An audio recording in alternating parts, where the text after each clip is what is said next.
विराट कोहली का ये शॉट आपने पहले बहुत बार देखा होगा और एडमायर किया होगा। ये बाउंसर कोई ऐसी बॉल नहीं थी जिस पे बैट्समैन लॉन्ग ऑन पे सिक्स मार सके। But such a great player he is, Kohli ने इस बॉल पे बैकफुट फ्लिक मारकर सबको ये बता दिया था that he is one of the best cricketers the world has ever seen. और जिस सिचुएशन और प्रेशर में कोहली ने ये शॉट खेला था, उसने इस शॉट को और भी ज्यादा एक्स्ट्रा ऑर्डिनरी बना दिया था। इसलिए आईसीसी ने इस शॉट को शॉट ऑफ द सेंचुरी भी डिक्लेयर कर दिया था। एक दिन मैं इसी शॉट के बारे में सोच रहा था कि कोई ऐसा शॉट कैसे खेल सकता है। एक प्लेयर ऐसा माइंडसेट और स्किल कैसे डेवलप कर लेता है कि वो एक अनयूजुअल शॉट इतने बेहतरीन तरीके से खेले जो डिजायर्ड रिजल्ट्स भी दे और देखने में भी अच्छा लगे।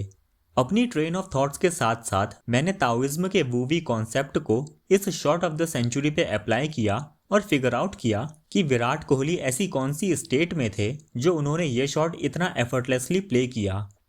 ये शॉट बहुत अच्छा एग्जाम्पल है एफर्टलेस एक्शन का, harmony with the flow of nature का और मास्टरी ऑफ स्किल का, जो वूवी के प्रिंसिपल्स हैं। इस वीडियो में हम वूवी को और एक्सप्लोर करेंगे और अपनी लाइफ पे भी अप्लाई करेंगे। वूवी एक ताओइज्म कॉन्सेप्ट है जिसका रफ ट्रांसलेशन है नॉट डूइंग या डू नॉट डूइंग। अब आपको ये सुनकर ऐसा ज़रूर लग रहा होगा कि इसका मतलब तो लेजीनेस भी हो सकता है, लेकिन ताओइज्म में वूवी का मतलब लेजीनेस नहीं है।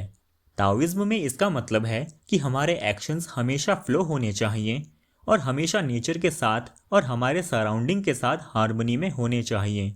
हमारी लाइफ में जो भी अनवांटेड और अनडिजायरेबल इवेंट्स आती हैं, हमें उनसे फाइट नहीं करना चाहिए, बल्कि उनके अकॉर्डिंग ही हमें अपनी लाइफ को एडजस्ट करना चाहिए।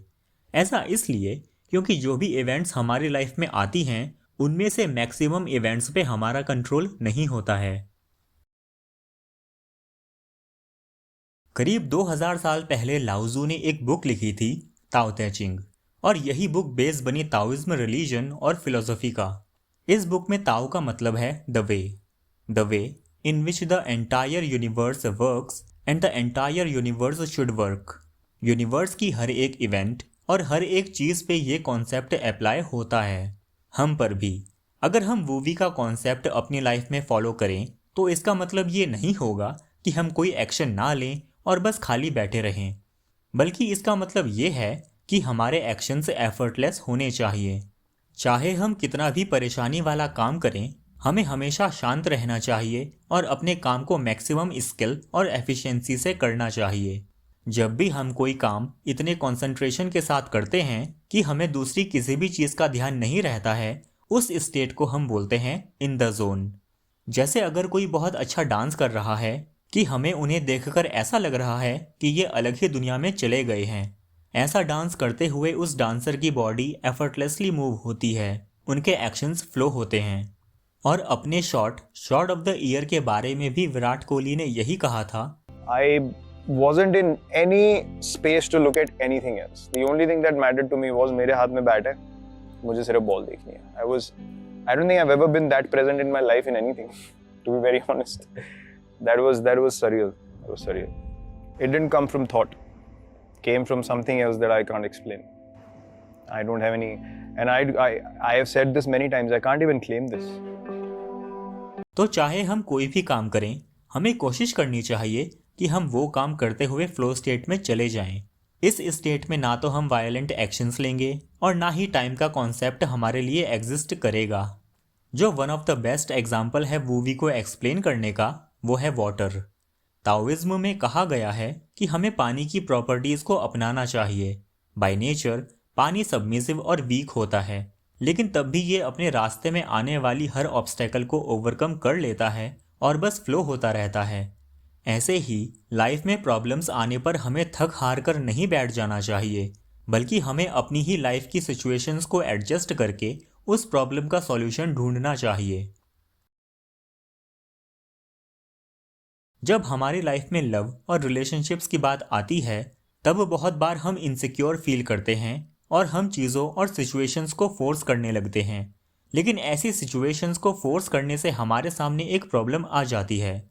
हम बहुत ज़्यादा कोशिश करने लगते हैं वो करने की जो हम नहीं हैं, और इस वजह से हमारी लाइफ में जो सिचुएशन बनती है उनसे हम खुश नहीं होते। जॉन टियर्नी ने अपने न्यूयॉर्क टाइम्स के आर्टिकल में लिखा था, just be yourself. The advice is as maddening as it is inescapable. It is the default prescription for any tense situation, but when you are nervous, how can you be yourself? How can you force yourself to relax? How can you try not to try? John Tierney के इन question का answer Taoism के wu wei concept से ही देते हैं। ये बात सच है कि जब भी हम किसी काम को करते हुए या किसी सिचुएशन में नर्वस फील करते हैं, तब हम नॉर्मली एक्ट नहीं कर पाते हैं। तो ऐसी सिचुएशन में हमें क्या करना चाहिए? ताओइस्ट के अकॉर्डिंग इन क्वेश्चंस का आंसर होगा कि ऐसी सिचुएशंस में हमें फ्लो स्टेट अचीव करने की कोशिश करनी चाहिए। ये स्टेटमेंट आपको थोड़ा कॉन्ट्रडिक्टरी लग सकता है कि जब हम नर्वस फील कर रहे हैं तब ऑब्वियसली हम फ्लो स्टेट अचीव नहीं कर सकते हैं, लेकिन इसका आंसर है प्रैक्टिसिंग। प्रैक्टिस करके हम अपने माइंड और बॉडी को ट्रेन कर सकते हैं कि हम जो काम कर रहे हैं उसे एफर्टलेसली कैसे करें। जब भी प्रोफेशनल एथलीट और आर्टिस्ट्स परफॉर्म कर रहे होते हैं तब वो फ्लो स्टेट में चले जाते हैं। उनका माइंड और बॉडी का कनेक्शन इतना स्ट्रांग हो जाता है कि ना तो उनके लिए टाइम एग्जिस्ट करता है और ना ही उनके आसपास का फिजिकल एनवायरनमेंट। उस टाइम उनकी बॉडी एफर्टलेसली फ्लो होती है और इस पर उनका खुद का ध्यान भी नहीं होता है, और इसी को बोलते हैं not doing, non doing and wu wei. तो वूवी का मतलब ये बिल्कुल नहीं होता है कि हम एक जगह पर हाथ पे हाथ रखकर बैठे रहें और वेट करते रहें कि हमारी लाइफ में ऑटोमेटिकली कुछ अच्छा हो जाएगा, बल्कि वूवी का मतलब होता है कि हम अपने एक्शंस को इस तरह से करें कि हमें यही ना लगे कि हम कोई काम कर रहे हैं। Wu wei doesn't mean inaction, it means proper action. हम बहुत बार फोर्स का यूज़ करके एक्सटर्नल इवेंट्स को कंट्रोल करने की कोशिश करते हैं, लेकिन ये इवेंट्स हमारे कंट्रोल में नहीं होती है, बल्कि हमें इन इवेंट्स के अकॉर्डिंग ही एक्शंस लेने चाहिए, जस्ट लाइक वाटर।